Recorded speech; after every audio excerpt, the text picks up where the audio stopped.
Lo storico marchio americano Chris Craft torna in Italia. The historic American brand Chris-Craft is back in Italy thanks to the importer Sunrise Marine, which is based in the tourist port of Lavagna. Only a lucky few own a Chris-Craft. It was, ever thus, amongst the boats on show here. We've decided to test out the CORSAIR 34.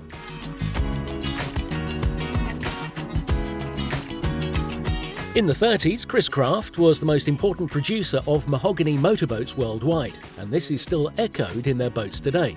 Like this one. It's like a classic boat that's been built today, with modern materials and technology.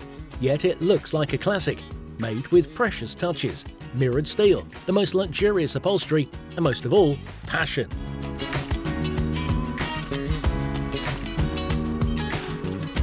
From above, you can see how beautiful the beam is, which widens and then narrows again.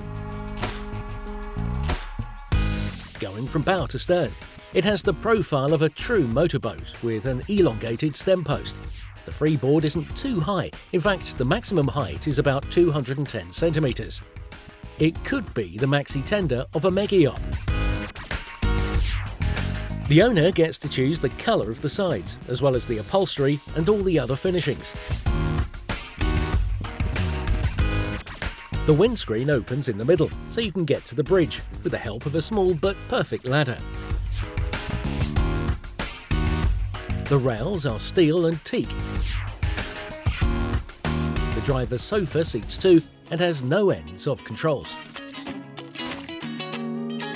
The cockpit is a room, the furnishings are of the highest quality with beautiful stitching, and the raised board is contoured. The whole area can be covered with a fold-away awning. Even the table folds out and away very easily. It's all easy, even putting on and taking off the fender. What you don't expect from a boat like this is the well-appointed living area below deck. The dining area can be converted into two berths. There's the kitchen area, the bathroom. A nice ambience, thanks to all the light that filters in from the bridge. It can even be air-conditioned.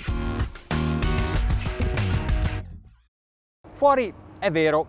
So from the outside you'd say it looks like a motorboat, but inside it's a yacht. Same luxurious feel, more even.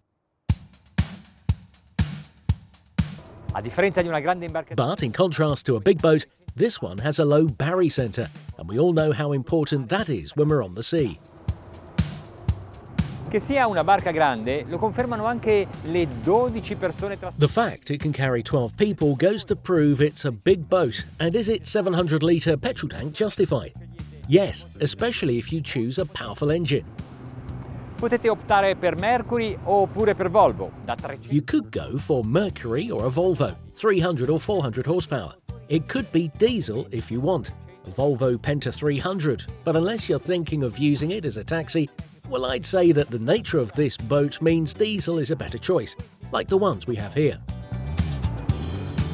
There are two 350 horsepower engines here, obviously with stern drive propulsion. Mi piace tantissimo questa posizione di guida. Sono comodo, ho la possibilità di sedermi più in basso. I really like this driving position. It's really comfortable. I can sit down or lean like this, or stand up, whatever. I have the dashboard straight in front of me.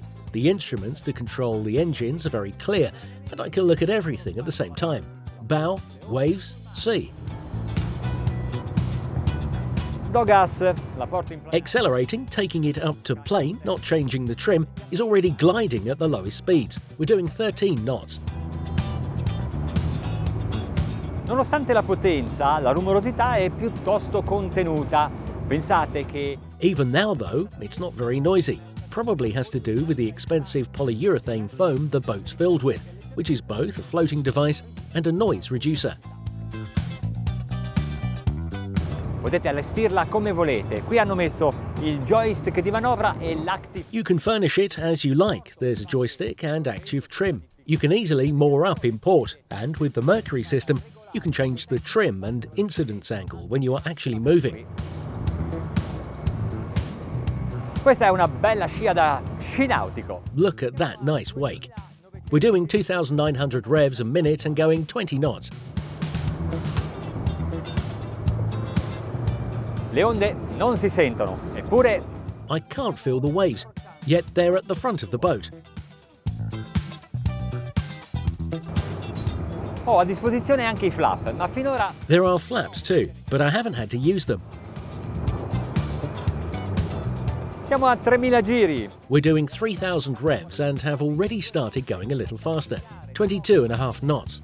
Just need to change a little bit and you see the speedometer rise. Goes to show that 4 propellers are really efficient and the boat doesn't put up much resistance. And yet they decided to create a boat with a very deep V. The dead rise at the bow is 22 degrees. Sento che I motori qui si incattiviscono. The engines are getting raunchy, 3,700 revs a minute, 30 knots.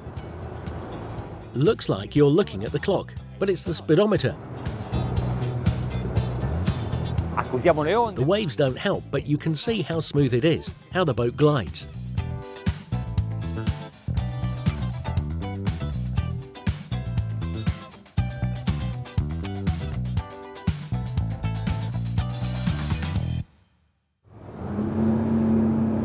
Oh, avete sentito? Mamma. Did you hear? What a roar. Beh, che sono. Pretty satisfying. Perbacco. Il bello. The great thing is that it keeps the same course angle. It's always just there, fixed, stretching out on the water. Diamo un'occhiata. Beh, insomma, Let's take a look. Well, we're going fast, but not that fast. 45. 45 knots. E se dessi un. So maybe a little trim? Guardate, The sea is not calm today, eh? ora l'ho scaricata un po', cioè. We've lifted out a bit, coming out of the water, so the hull is drier and runs better. What's the speedometer saying? 47. Is that the fastest we can go? Sì, i motori sono a 5000 giri minuti. Yes, 5,000 revs a minute. I think this is the top speed for these conditions.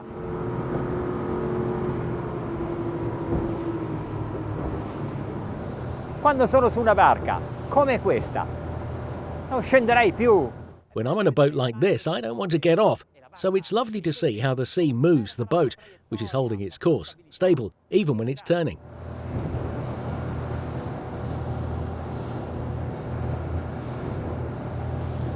Non è difficile da settare, sì. It's not difficult to use the trim. There are trim tabs as well as engine trim. Non richiede una grande cura. But it doesn't take great skill or precision to adjust it. Il bello della nautica è che potete The scegliere. great thing about sailing is that there is an infinite choice of boats to choose from. But in choosing a Chris Craft Corsair 34, you're in a different league in terms of quality and class.